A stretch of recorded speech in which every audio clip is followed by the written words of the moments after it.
Study knowledge point में आपका स्वागत है। आज के हम इस लेक्चर वीडियो में देखने चल रहे हैं हाई स्कूल और इंटर में ऑप्टिकल फिजिक्स में हम लोग देखने चल रहे हैं मिरर फार्मूला। ठीक है, मिरर फार्मूला होता क्या है पहले इसको जानते हैं। तो मिरर फार्मूला होता है 1/, पहले मिरर फार्मूला क्या देखने चल रहे हैं, मिरर फार्मूला ये हो गया। मिरर फार्मूला मीन्स होता है दर्पण सूत्र। चलिए, इस दर्पण सूत्र में हम लोग क्या पढ़ेंगे। सबसे पहला काम तो हम ये जानते हैं कि स्फेरिकल मिरर दो टाइप के होते हैं। पहला कॉनकेव मिरर जिसका अर्थ होता है अवतल दर्पण, और दूसरा होता है कॉन्वेक्स मिरर जिसका अर्थ होता है उत्तल दर्पण। ठीक है, तो इन दोनों ही मिरर का फार्मूला होता है वो ये होता है mirror formula 1/f = 1/v + 1/u। इसका डेरिवेशन समझेंगे। तो इसमें पहले चीज ये जान लेते हैं कि f क्या है। तो f है focal length, focal length, focal length यानी इसको हम लोग बोलते हैं फोकस दूरी। क्या बोलते हैं, फोकस दूरी। ठीक है, दूरी।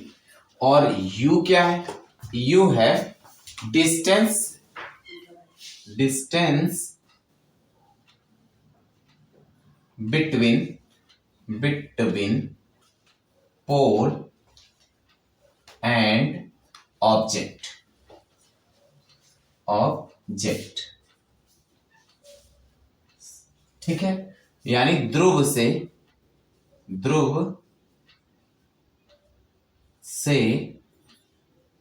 वस्तु की दूरी, वस्तु की दूरी। और v क्या है, ये है distance between pole and image, यानी ध्रुव से प्रतिबिंब की दूरी, प्रतिबिंब की दूरी। ठीक है, अब आइए इस फार्मूले का हम लोग डेरिवेशन समझते हैं। तो हम कोई एक मिरर लेकर के बात करेंगे और इसमें पॉइंट टू हम लोग इमेज की बात करेंगे और ऑब्जेक्ट की बात करेंगे। ठीक है, तो हमने एक मिरर ले रखा है, ये हमारा मिरर है, ये स्फेरिकल मिरर है। अब इसमें मैंने एक तरफ क्या कर दिया, पॉलिश कर दिया, ये पॉलिश कर दिया। तो पॉलिश करने के बाद इस मिरर का नाम हो गया कॉनकेव मिरर, कॉनकेव मिरर यानी अवतल दर्पण। ठीक है, ये इसका एपर्चर पोर्शन हो गया। ठीक है, आगे बढ़ते हैं। अब ये हमारा जो लाइन है इसको हम लोग बोलते हैं प्रिंसिपल एक्सिस, मुख्य अक्ष। क्या बोलते हैं, मुख्य अक्ष। और ये जो पॉइंट है इसको हम लोग बोलते हैं पोल। क्या बोलते हैं, पोल। ये हमारा प्रिंसिपल एक्सिस है और ये हमारा पोल है। ठीक है, अब यहां पर हम क्या करते हैं, पहले हम एक पॉइंट पर क्या ले लेते हैं, ऑब्जेक्ट। ये हमारा ऑब्जेक्ट पॉइंट में है। ठीक है, पॉइंट सेट में। अब क्या करेंगे, इस पॉइंट से हम लोग रे को इस पे आउट करेंगे। तो ये हमारा पास आउट करेंगे तो ये हो गया हमारा रे। इसको कौन सी रे बोलेंगे, इंसिडेंट रे। कौन सी रे बोलेंगे, इंसिडेंट रे। और ये यहां से रिफ्लेक्ट होगा, इस पे पहुंचने के बाद यहां से रिफ्लेक्ट हुआ, रिफ्लेक्ट होकर के जिस पॉइंट पे आया इसको हम लोग बोलेंगे इमेज। क्या बोलेंगे, यहां पर इमेज फॉर्म करेगा। रिफ्लेक्ट होने के बाद जहां पर गिरेगा वो इमेज हो जाएगा।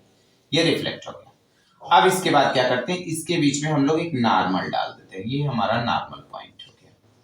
और ये नॉर्मल जहां तक के गिरेगा इस पॉइंट को हम लोग बोलेंगे सेंटर ऑफ कर्वेचर यानी वक्रता केंद्र। इसको बोलते हैं वक्रता केंद्र। आई मीन्स हो गया इमेज, सी मीन्स हो गया वक्रता केंद्र यानी इसको इमेज, और इसको बोलेंगे सेंटर ऑफ कर्वेचर, और इसको बोलेंगे ऑब्जेक्ट। चलिए, अब हम इसके अगर डिस्टेंस की बात करें तो यहां से यहां तक का हमारा जो डिस्टेंस होगा इमेज का, इमेज के डिस्टेंस को हम लोग v से शो करते हैं। किससे शो करेंगे, v से, इस पॉइंट से यानी पोल से। ठीक है, और ये सेंटर ऑफ कर्वेचर हो गया। तो सेंटर ऑफ कर्वेचर को हम लोग कैपिटल R से शो करते हैं, और R मीन्स होता है 2f। ठीक है, और ऑब्जेक्ट को हम लोग किससे शो करेंगे, ऑब्जेक्ट को हम लोग शो करते हैं U से। और सब मिरर के फ्रंट में है इसलिए सभी के सभी क्या होंगे, निगेटिव होंगे। ए भी निगेटिव होगा, ए भी निगेटिव होगा, ए भी निगेटिव होगा। ठीक है, चलिए ये तो हमारे पास हो गया। अब एक चीज हम लोग जानते हैं, सेकेंड लॉ ऑफ रिफ्लेक्शन। किसकी बात करते हैं? सेकेंड लॉ ऑफ रिफ्लेक्शन की बात करते हैं। रिफ्लेक्शन यानी परावर्तन का द्वितीय नियम, परावर्तन का द्वितीय नियम की बात कर रहे हैं। द्वितीय नियम, ये क्या होता है परावर्तन का द्वितीय नियम? यानी इसको बोलते हैं हम लोग इंसिडेंट एंगल आई और इसको बोलते हैं रिफ्लेक्टेड एंगल आर।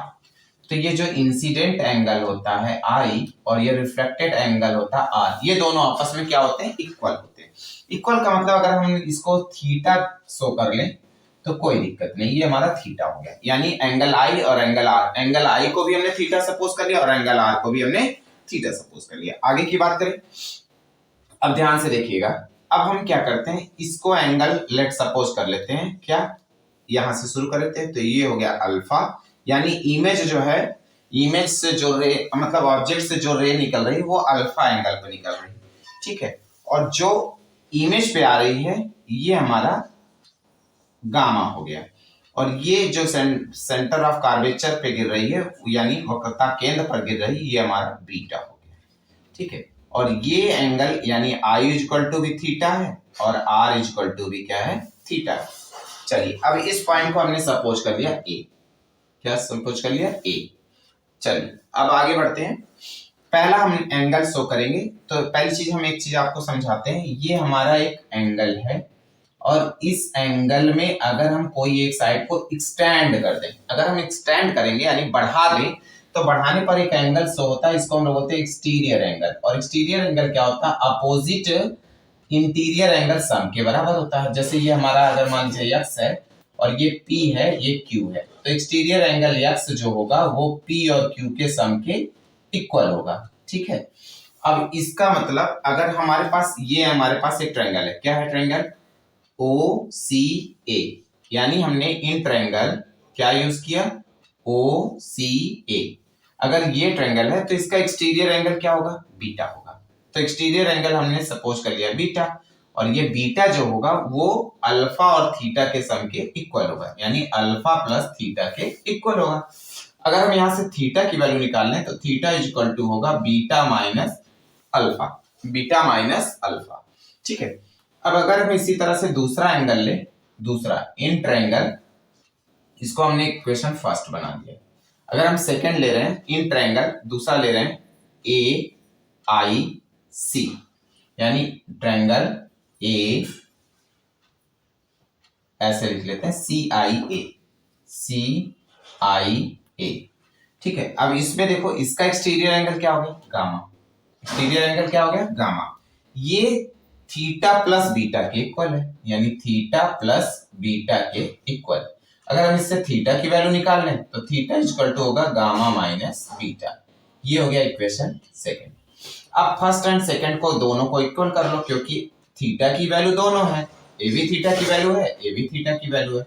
तो ये हो गया beta minus alpha is equal to gamma minus beta. अब इसको सॉल्व करें तो बीटा को इधर लाएंगे तो ये हो जाएगा beta plus beta is equal to gamma plus alpha. ठीक है, तो 2 बीटा इज इक्वल टू हो गया गामा प्लस अल्फा। इसको बना लिया इक्वेशन थर्ड। ये हो गया हमारा इक्वेशन थर्ड। अब स्टूडेंट हम एक चीज बताएं आपको, अब हम एक, ये हमारा एक सर्किल पॉइंट है, ये हमारा क्या है? सर्किल। ये हमारा इसका सेंटर हो गया। अब अगर इस सेंटर से बात करें, इसको ध्यान से समझिएगा, ये हमारा रेडियस हो गया, ये हमारा क्या होगा? रेडियस। तो इतने पॉइंट को हम लोग बोलते हैं length of arc, length of arc L बोलते हैं। ठीक है, और ये एंगल हो गया थीटा, तो थीटा इक्वल टू होता है एल अपॉन आर, रेडियस की। ठीक है, अब यही चीज हम यहाँ लिखेंगे, तो हमें क्या लिखना है? देखिए ध्यान से, हम यहाँ पर एक एक एंगल की वैल्यू निकालेंगे। जैसे पहला इन ट्रायंगल या इन, समझिए ये हम सेक्टर की बात कर रहे हैं, सेक्टर क्या ले रहे हैं? AIP। अगर सेक्टर इन सेक्टर, सेक्टर की बात कर रहे हैं, किसकी बात करेंगे? Sector, sector AIP, AIP। तो सेक्टर में क्या होता है, ये हो गया AP, ठीक है। ये हमारा क्या होगा, लेंथ ऑफ आर्क, ये हमारा होगा रेडियस, और ये हो गया रेडियस, ठीक है। तो क्या होगा, देखिए गामा इजकल टू क्या होगा, AP upon IP, AP upon क्या हो जाएगा, IP, ठीक है। अब यहां पर गामा की वैल्यू निकालें तो गामा बराबर AP अपॉन IP की वैल्यू, देखिए I से P की वैल्यू कितनी है, V, क्या हो गई, V, ठीक है। तो हम माइनस भी लगा लेते हैं क्योंकि ये माइनस में है, सभी चीजें माइनस में है, तो ये गामा की वैल्यू हो गई AP अपॉन -V, ठीक है। इसी तरह हम दूसरे सेक्टर की बात करें, सेक्टर सेकंड है हमारा ACP, क्या ले रहे हैं, ACP, तो इससे ACP लिए, क्या लिए, ACP। तो इसमें हमारा क्या होगा, ध्यान से समझिए, तो ये हमारा अभी भी क्या होगा, लेंथ ऑफ आर्क, यानी beta is equal to length of arc AP upon radius क्या होगा, CP, कितना हो गया, CP। वैल्यू पुट करें तो बीटा इज इक्वल टू हो गया AP अपॉन CP की वैल्यू लेंगे तो ये हो जाएगा -2F, ठीक है। अब इसके बाद हम लोग अगला सेक्टर लेंगे, सेक्टर AOP। अब इसमें निकालेंगे तो लेंथ ऑफ आर्क AP, यानी alpha is equal to length of arc AP हो गया ये दूरी, और इसका रेडियस हो गया OP। तो अल्फा इज इक्वल टू हो गया AP अपॉन OP की वैल्यू देखिए तो O से P की वैल्यू कितनी है, -U, ये हो गया। अब ये अल्फा, बीटा और गामा, ये हो गया अल्फा, ये हो गया बीटा, ये हो गया गामा, इसको उठा करके कहाँ रखना है, इक्वेशन थर्ड में। तो चलिए फ्रॉम इक्वेशन थर्ड पे आते हैं।